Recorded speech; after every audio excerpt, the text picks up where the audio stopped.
Tiffany Guarnaccia, the CEO of Kite, and today I'm here with Bonnie Kintzer, the CEO of Trusted Media Brands. Bonnie, thanks for joining us. We're celebrating our 10-year anniversary at Kite, and we're speaking with female leaders who are helping us really look further at mentorship, connections, and collaboration. And I'd love to get your perspective on some of these topics. I really respect you as a female leader, and you're one of the most candid leaders, I have to say. You're always someone who's really willing to share the full perspective. Candor is one of our values, so I think it's particularly important, and looking forward to a candid conversation here today. Welcome. Well, thank you so much, Tiffany, and congratulations on 10 years. That is really an amazing accomplishment. And I've known you for most of those 10 years. So really happy to be included. Thanks, Bonnie. Can you tell us a little bit about TMB? Sure, I'd love to. TMB stands for Trusted Media Brands. We are the world's leading community-driven entertainment company. We engage over 200 million consumers around the world in streaming TV and social, web and print. And our portfolio includes some of the greatest brands, hopefully, that you all know, which is Fail Army, The Pet Collective, Reader's Digest, Taste of Home, Family Handyman, Birds and Blooms. And I'm happy to be here with you today. Thank you so much. And as you know from your career path, sometimes it feels like a sprint and other times it feels like a marathon, right? It's just all of these milestones along the way. So when you start to think about your career path and some of the things that you've learned, maybe let's start, in the spirit of candor. How have you challenged the status quo? Well, I guess I don't think about anything as challenging. I think you always push yourself to the limits of what you can do and what your team can do. And I think a lot of it is just, do you think you can get it done? And we all live in challenging times, more so now than I would say ever in my career. And we continue to just do what no one thinks can be done. And you've really taken a look at the organization and you've led it through this period of transformation, not only once, but twice. When you think about being a leader that's focused on transformation, how did you really come to those conclusions and lead the organization through those periods of change? Well, I think when I first got here, which was 9 years ago, which is hard to believe for me, I think it was, okay, we have a lot of fixing to do and we need to be a different company, and really laid out a plan that was aggressive, and we did it. And I think I remember at the beginning where employees didn't believe it can be done, and it takes a lot of communication and a lot of believing and why you believe. And I think then doing it again, saying, okay, the world has shifted one more time and we're going to do something very big and bold. And we did a very significant acquisition of a video company during COVID. So that had its own challenges. And I think people were, wow, we can be a different company. We can continue this incredible evolution. And I think, obviously not every CEO has the privilege of being with the same company for so many years, but transformation is a constant, and you have to always be looking for what's next. And I think that we've done that here, and it gives people, a belief that we can make anything happen that needs to happen. That's such a great point. And when you think about your leadership, it's really that rallying cry for the team as to, looking for what's next, but it's also you being at the helm of the business and just really identifying change. Do you have a secret sauce there? How do you identify the need for change? I'm a middle child. I believe in change all the time. I always say it's, I think you always have to be looking for what comes next. There is nothing stagnant, maybe in all industries, but for certain in media, and always looking to be better, the better evolution of what you already are. And I thrive on change. So I try to hire people that equally thrive on change and are not afraid of it. Because if you don't become a better version of yourself, someone else will. So I feel it's critical. I love that. So much so that through the pandemic, one of the mantras I have for myself personally is every day when I wake up, I try and be the best version of myself. How can I, start every day with that perspective and think about, and how can I push things forward overall? So in that kind of period of transition and change, but your career overall, how have you relied on mentors on your journey? I've always had great mentors, people that I've stayed in touch with literally for decades. I think they're the people that you reach out to when you have a question or a concern or a deep worry. And it's so critical to have people that you can rely on, because you cannot be, solo. You need to have those people who support you and know you and really know how to guide you. That's such good advice. And I think I look to you as a mentor Mhm. along the way. I remember meeting for breakfast probably around 2016 and being at a period of growth for my company and really asking you, when I was looking to shape the organization and seeing how you've just continued to grow and even challenge the status quo in that growth as to thinking about the team. And I asked you the question, like, do I need a number two? Is there one person that should be assigned to help run the business? And your answer was perfect, because it's not just one person. You pointed to something that I've always believed in the team, and you might have a number two in different areas. It could be someone on operations, it could be someone in client retention. So I think that perspective and that advice was so valuable to me as I was at this point of growth for the company overall. When it comes to advice, could you kind of pinpoint a best piece of advice that you ever had in your career, or something that like really resonated with you along the way?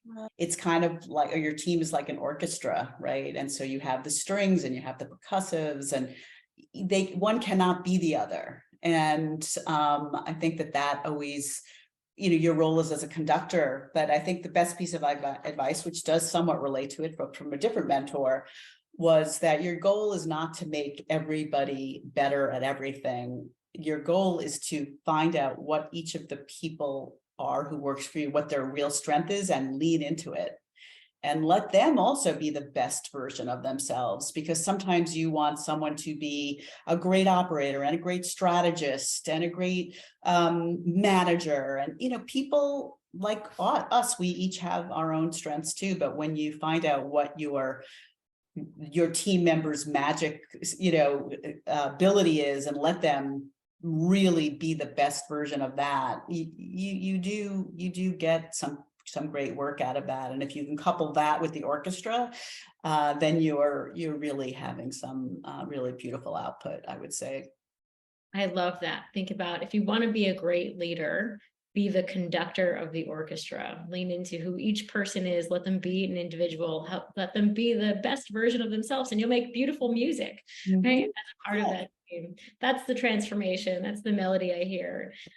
When you think about your journey and where you are today, you could go back to the start of your career. Is there something that you wish you knew at the start of your career that would be helpful along your journey? Well, I guess as a woman, it's probably that you can have everything you want, you just can't have it all at once. And I think certainly when I was starting out, it was like, we could have it all, you can have it all. And you have to realize that life is full of trade-offs in your personal life and your professional life. And I think that is something that will make us stronger, as opposed to believing that we have to be the heroine, in all acts of the play. Because I think it's hard enough to do what we do. And so to really remember that you have to make trade-offs. So I would say that. And I would also say that sleep really does matter. And I think that's probably another one of those misnomers that doesn't really help anybody, that you can just keep plowing through, that it is really about having some balance in your life and the way you do your work. That's such a great point. And it's something that when you think about the advice and the experience of you can have it all, maybe you can't have it all at once. And that is something that, to be candid, I learned along the way. That's advice that I realized when I was going through, the particularly interesting period of time that was 2020. I had personal transitions. I became a single mom. There's a lot of things that I was working through. And that statement hit me so hard.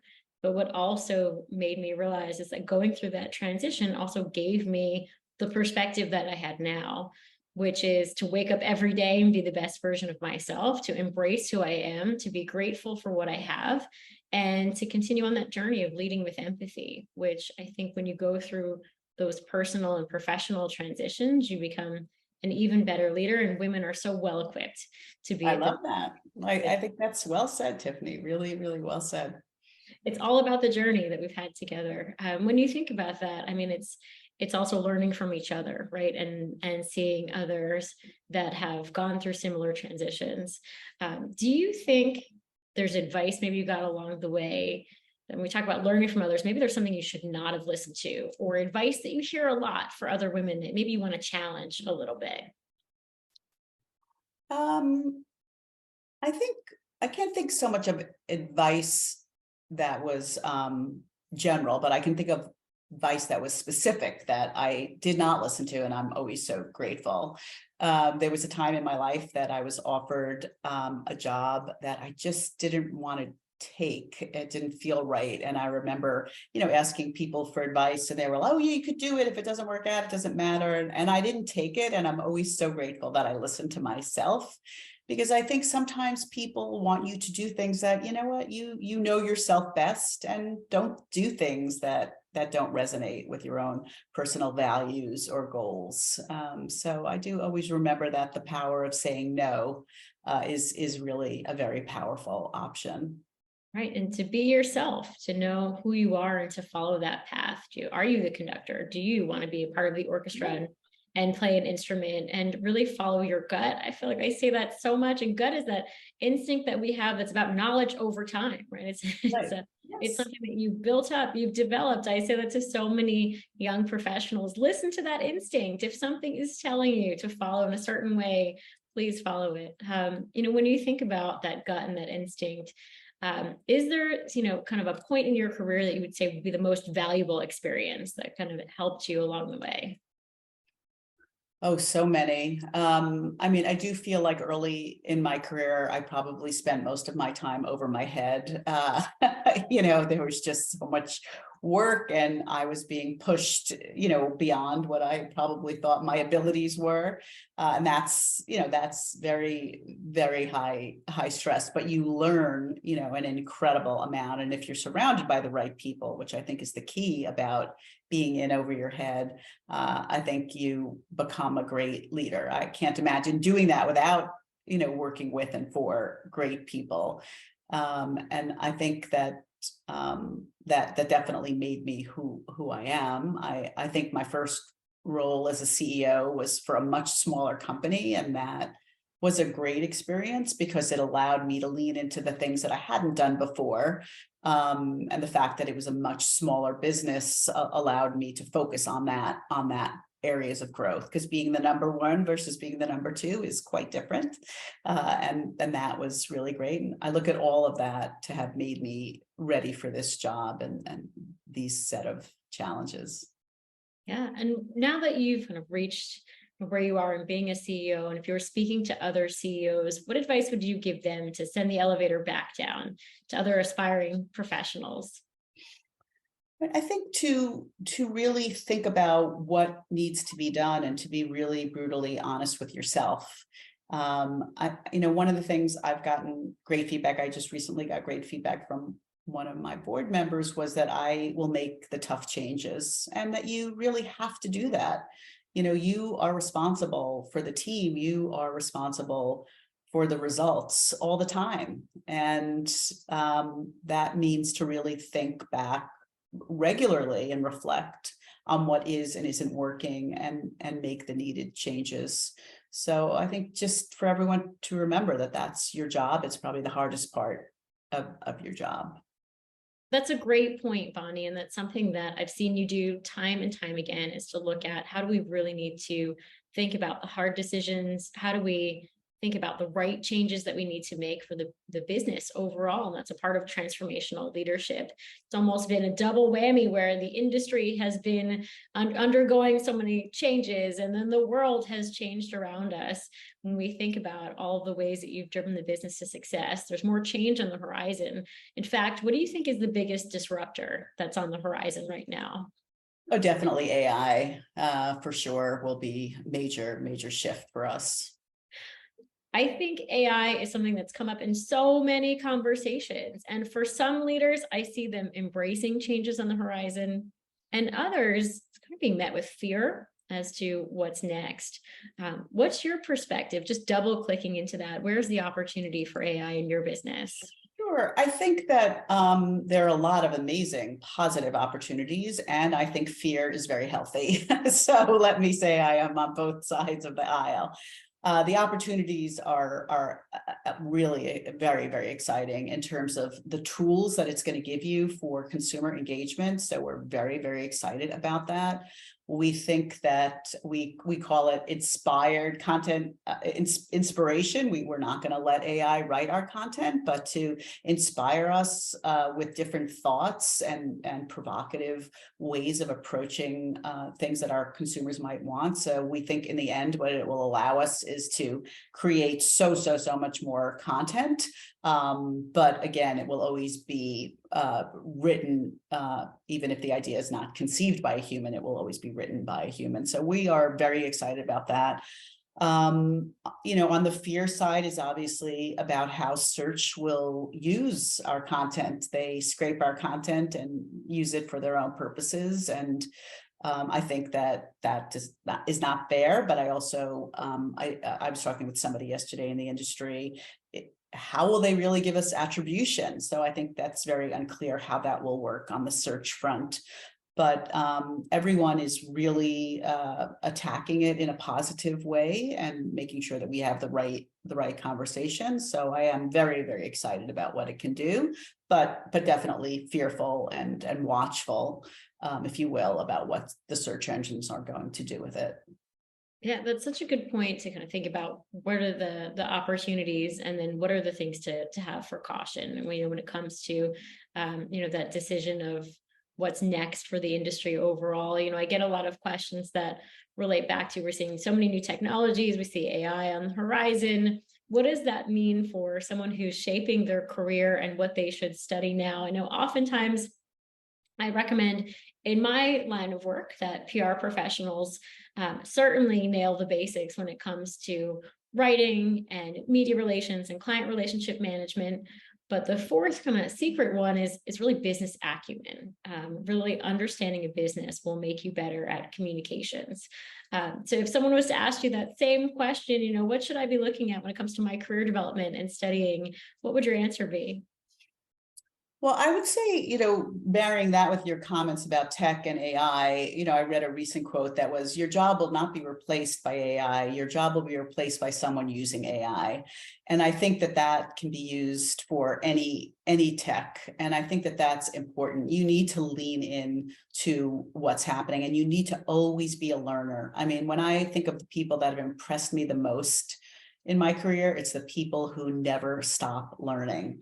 And that goes for tech or non-tech, but or business acumen, as you said, like, what are you going to learn? What's the next frontier, so that you are a sponge? And I remember reading an article many years ago in the Harvard Business Review about creating a learning company, that you want a company of learners, because that is what is going to enable you to always be at the front of the pack. Or I also like to say, be a swift follower, because you need to understand where business is moving. You nailed it, Bonnie. I think when it comes to understanding some of these impacts, think about the disruptor's impact on the business, and then think about, what does that mean for me in my career path and the kind of industry that I'm in, and then lean in, being a lifelong learner and thinking about how you're advancing. That kind of comes back to the points you're making about being yourself, thinking about your own journey and what you enjoy along the way. It's also something that helps you continue to advance. When it comes to your career path overall, do you think, in terms of being a lifelong learner, as you pointed out, did you always have the sense of what was next, or was there a time where you took a leap of faith in your career? I didn't always know. I mean, I think when I was very young, I wanted to run a company, but that was probably more of like an image in my head. And I think, when you have kids, at least for me, that was a very big change where running a company was certainly not in my mind. But I remember one time we had to fill out these forms, which of course I thought were stupid, but I was compliant and filled them out. And it was, what do you want to do in 5 years from now? And I thought, oh, okay, in 5 years from now, I want to run a company. I want to run this division or whatever it was that I was doing. And I think that was a moment of like sort of recalibration of, yeah, I do want to do that. And but I don't know, it's a little silly, but if I hadn't been asked, would I have made that statement, that affirmative statement? And so I think it always is good to ask your employees, what do you want to do in 3 to 5 years? Because I think for me, it was like, it put me on that track. It was, yeah, I want to run this. And then I think from there, I really stayed on that path of running a division and then a company and where I am today. That is such a great perspective. And when you think back, it feels like you had that vision and maybe you manifested that for yourself. What you thought you could do, what you thought almost along the way that wasn't possible is something that you manifested to running a company today. I remember even when we worked together, you giving me the advice. I asked you the question, like, what about the glass ceiling? And in a very straightforward way, you said there is no glass ceiling. Just kind of thinking about like what you can do, what you believe in that you can do for yourself. And I've seen you do that time and time again, which is amazing to see. And I feel like in some ways along the journey, I remember in my first job interview in New York, I like proudly came in, newly minted graduate, starting to work in New York City. And the person that would be my boss asked me, well, where do you see yourself in 5 years? That same question. And without skipping a beat, I said, well, I'm going to launch and run a tech PR agency that's based in New York City. And I think at the time she admitted that she was kind of hoping that I would say, well, I'll advance in this company and I'm going to take on more roles and responsibilities. But she actually supported me, hired me, and to this day has still been very much someone who's supported me along my career path. So I think you manifested that, Bonnie. You saw it and it came true. I love your answer. That's great. That's great. I love it. So when you're thinking about someone who might be in the same position that we were in, starting that vision of what they see for themselves, and they're looking to a mentor to start to support them on that journey, what advice would you give them to get the most out of their mentorship? What questions should they ask? Well, I have a mentor now, a mentee now, which I love, someone that I hold in such high regard. And, when we work together, I ask her to think about what does she want to improve in herself? What are the things that you want to get better at? Because I think if someone has chosen to be a mentor, they want to actually do the work and they want to help guide you. And you should really think about what you want from them, because most mentors are very busy. And so to really hone them in on the best way to help you is the best way to move forward. And I think that can be hard, but I think that's the work the mentee has to do. What is it that I want to be better at that this person can help me with? And that is great advice to think about, what am I trying to learn? Where do I need to fill the gaps in the knowledge that I have to get to that next place? And it comes back to your advice, listen to yourself, when you think about that journey and that gut instinct. Well, thank you so much, Bonnie. So many great perspectives that you shared today. I really appreciate it. Anything else to share? I just, I love that you're doing this, Tiffany. I think in the end, right, we all make each other stronger, and having conversations and talking to people is so, so valuable. And that most people do, in fact, want to help other people. And I would encourage anyone who's listening to reach out to whomever you think could be helpful to you, because I think it's a wonderful thing. And I think we all want to pass it forward, and delighted that you included me in your anniversary. So thank you. And again, congratulations. Great. Thanks so much, Bonnie. I appreciate you and I'm grateful for your time. Thank you. Thank you, Tiffany. Thanks for including me.